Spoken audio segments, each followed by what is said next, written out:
What's up guys, welcome back. I am super excited today as I finally get to talk about one of my favorite games of all time, which finally made its way onto the Nintendo Switch, the hottest console on the market. And what's more is I'm also giving away a copy of that very same game, which you can win by entering the giveaway down in the comment section below. So what's this game I'm talking about? It's none other than Puzzle Quest: The Legend Returns, and boy, it sure did.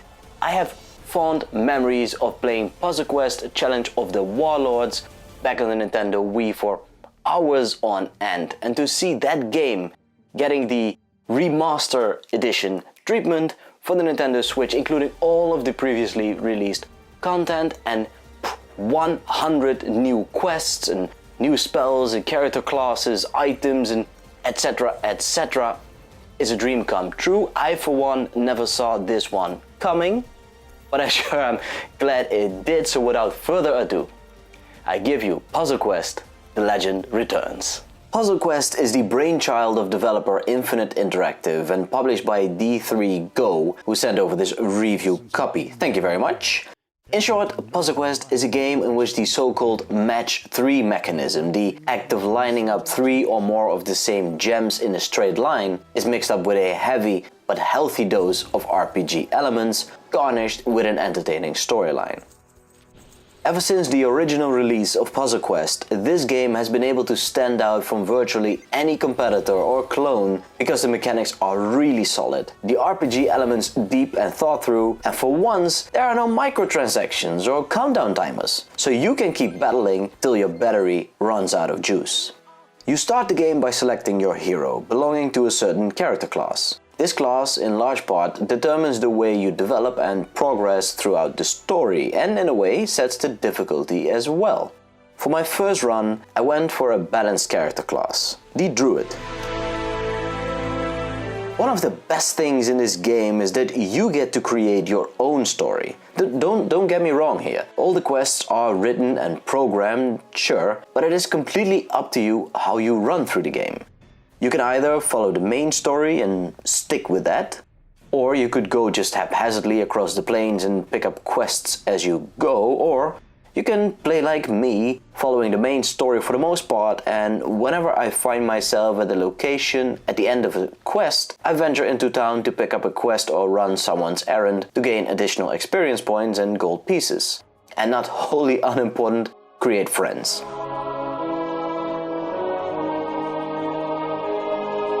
These friends, for example the rebellious Princess Seraphine or the strong-headed Culcus, will help you in your battles by giving you one or the other benefits before or during the fight. Puzzle Quest tells the story of a medieval world in which kingdoms are scattered on the map and life is threatened by a whole slew of monsters and dangerous animals, mythical or lifelike. You'll cross paths with enemies such as undead skeletons, orcs, ogres, knights, wolf riders, trolls, goblins, zombies, barbarians, scarabs, minotaurs, golems, and many more. These villains will sprout up on your map, blocking off your path, forcing you into a fight. Defeat them and continue on your journey. Others, you'll soon find out, are part of various missions which will have you seek out specific enemies for various rewards, like the usual experience points and coins, but also, on occasion, weapons, armor, helmets, or shields and rings, etc.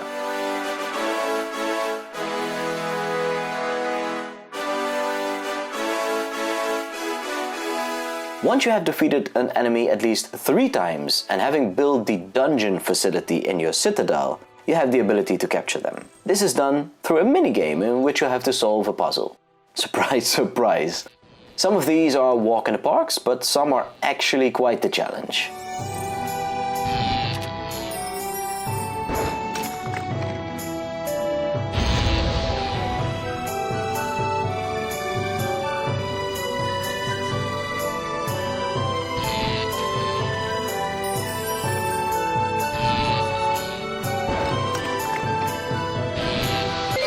And once you have captured your enemy, you can learn their spells by visiting the Mage Tower facility, which you can visit in every city that belongs to you once you have unlocked this feature.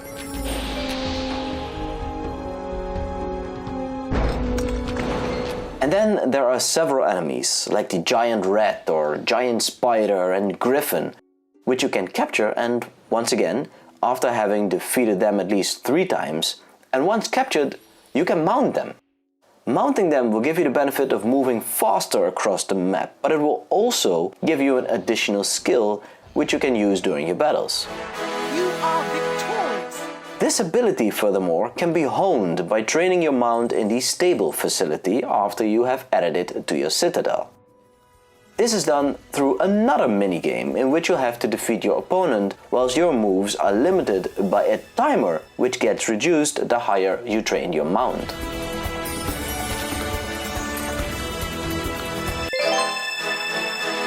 As you travel across the map, you'll visit many a city or citadel in which you can visit the local tavern and pick up rumors either for free or by forking over some coin.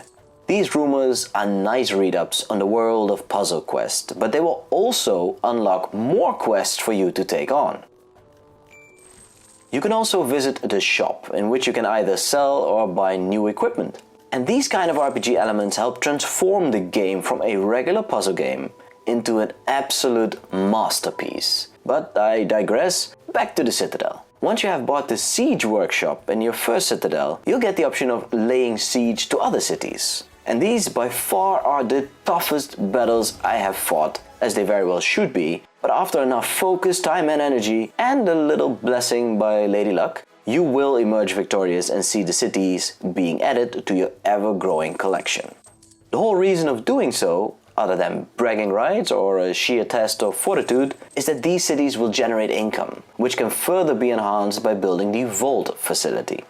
All the coin in the world can be spent at the taverns or shops, but unlock the Temple facility and you can donate those golden boys to level up your skills: the Earth, Fire, Air and Water Mastery, the Battle Skill, your Cunning and Morale. Of course, initially you'll have to level these up solely by gaining enough experience points and level up the traditional way, but once you have hit a certain level, the pace certainly increases dramatically. Overall, the game shines and feels authentic. It stays true to what made it great to begin with, and there is no better home for it than the Nintendo Switch.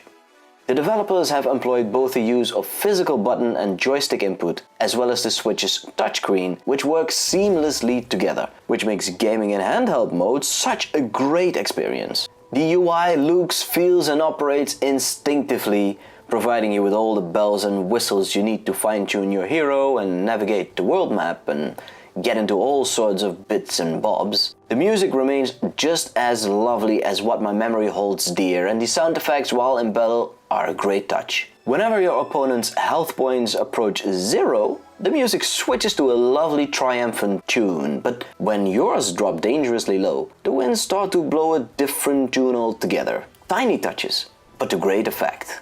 That is not to mention, once you get the flow going, the announcer boosts your morale by exclaiming, That was a heroic effort! While this game is nothing short of brilliant, there are a few downsides as well. The first one being slowdowns, or more accurately, short freezes at times. This is nothing really game-breaking or anything, but this sure should be patched out at the earliest. The other one, which is disappointing no matter how I look at it, is the way multiplayer has been set up. One of the highlights of the Nintendo Wii release.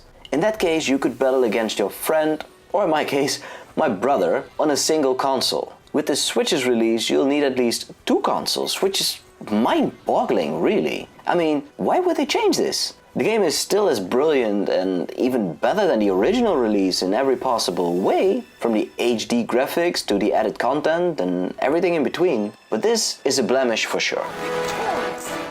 Puzzle Quest: The Legend Returns is one of my favorite puzzle games of all times, and I do love myself a good puzzle game. Few come to mind instantly, being Captain Toad Treasure Tracker. Marvelous game that you should definitely go out and try that one. Then there's of course the original Tetris, back on the Game Boy, and the latest iteration in that series, Tetris vs Puyo Puyo, or Puyo Puyo vs Tetris. Fantastic game, I've sunk in well over 50 hours in that game. If you haven't played that yet, go and get yourself the demo. And Puzzle Quest, for which there's another demo available as well, go and get that one. Is just as good a game as those two, if not better. You see, if you have any love for puzzle games and can't resist a good RPG, then this is just the thing for you, really. It's a fantastic game. I'm gushing over this game, but it really is that good. Even after having mentioned some of the downsides, particularly the multiplayer, the way the multiplayer has been set up, I can't get over the fact that they have kind of missed the boat on that one. They should have stuck to the original formula, but all the same, it's a fantastic game, and one that will leave you playing for at least 40 hours just through the story mode alone. And of course you can play multiplayer over the internet. Not my thing, but you can absolutely do that. Now, if you don't want to get it from the eShop, there's of course the option of going down to that comment section, entering the giveaway, so you can win a copy of that game. All the same, I would really appreciate it if you could hit those thumbs up if you have enjoyed this review, subscribe to the channel if you're new here, drop a comment in the section down below if you've played this game or any in the series so far, and let me know if you like it. If you dislike it, let's get some discussion going, and I will see you next time.